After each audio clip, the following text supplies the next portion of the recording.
আসসালামু আলাইকুম রহমতুল্লাহ বারকাতু। সমস্ত প্রশংসা আল্লাহ তাআলার জন্য।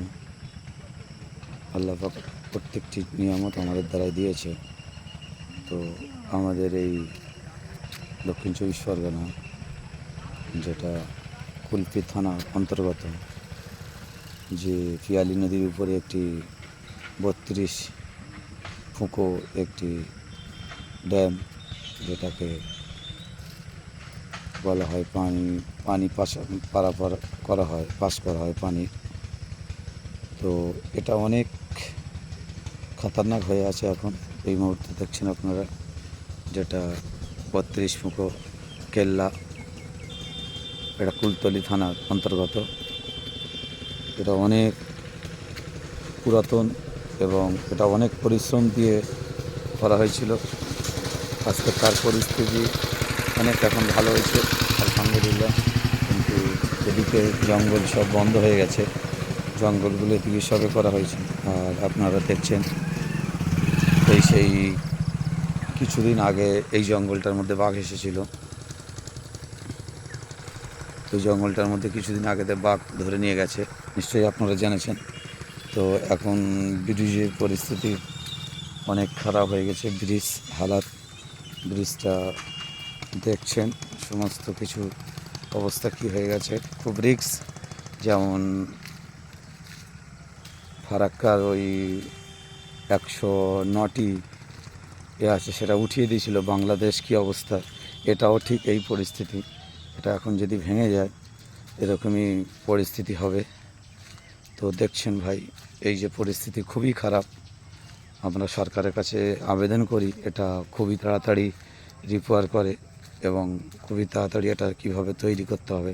এটা এই 32টা ফুঁকো দেখছেন এই পরিস্থিতি। একটা ছেলে কীভাবে জীবিকা অর্জন করছে দেখুন। তোমার নাম কি? এদিকে তাকা, তোমার নাম কি? মঙ্গল হালদার। তুমি কি করছো এখানে? কি ফেলছো? হুইলেন। কি করছো হুইলেন ফেলে? মাছ হয়? কি মাছ ধরেছো দেখি, দেখাও। ও আচ্ছা আচ্ছা, এটা ছোট টেগরা মাছ ধরেছো, তাই তো? আলহামদুলিল্লাহ।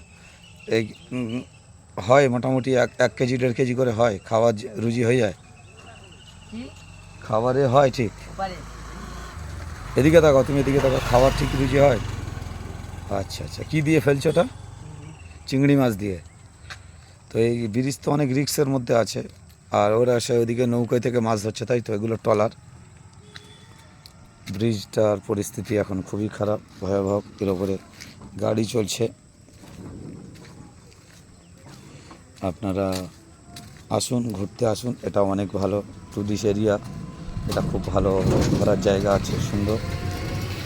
এটা আপনারা একটু সেই জঙ্গল দেখছেন আপনারা, এদিকে বড় নদী চলে গেছে এটা, আর এদিকে তো আপনারা জানেন এটা চলে গেছে কলকাতা, একদম সোজা উত্তর ভাগ হয়ে। পরিস্থিতি এই এখন ভয়াবহ সব। তাই এইসব ভাইরা সব জাল টাল ফেলছে, সব ভাইরা জাল টাল ফেলছে, সব দেখে না কীভাবে ফেলছে। এই ভাইরা সব মাছ ধরছে দেখুন। এই 32টা ফুঁকো যদি উঠিয়ে দেয় তো পুরো একদম আমাদের গ্রাম অঞ্চল সব ভেসে যাবে। তাই সরকারের কাছে আমরা আবেদন করি এটাকে পুনরায় রিপেয়ার করা হোক, এই অনুরোধটা থাকলো। এই জঙ্গলে আপনারা ঘুরতে আসুন, খুবই ভালো লাগবে। এটা হলো সুন্দরবনের একটা দেখো ছোট মিনি টাইগার আসছে, মিনি ডগ। এটা এইসব দেখছেন, ব্রিজটার পরিস্থিতি খুব খারাপ।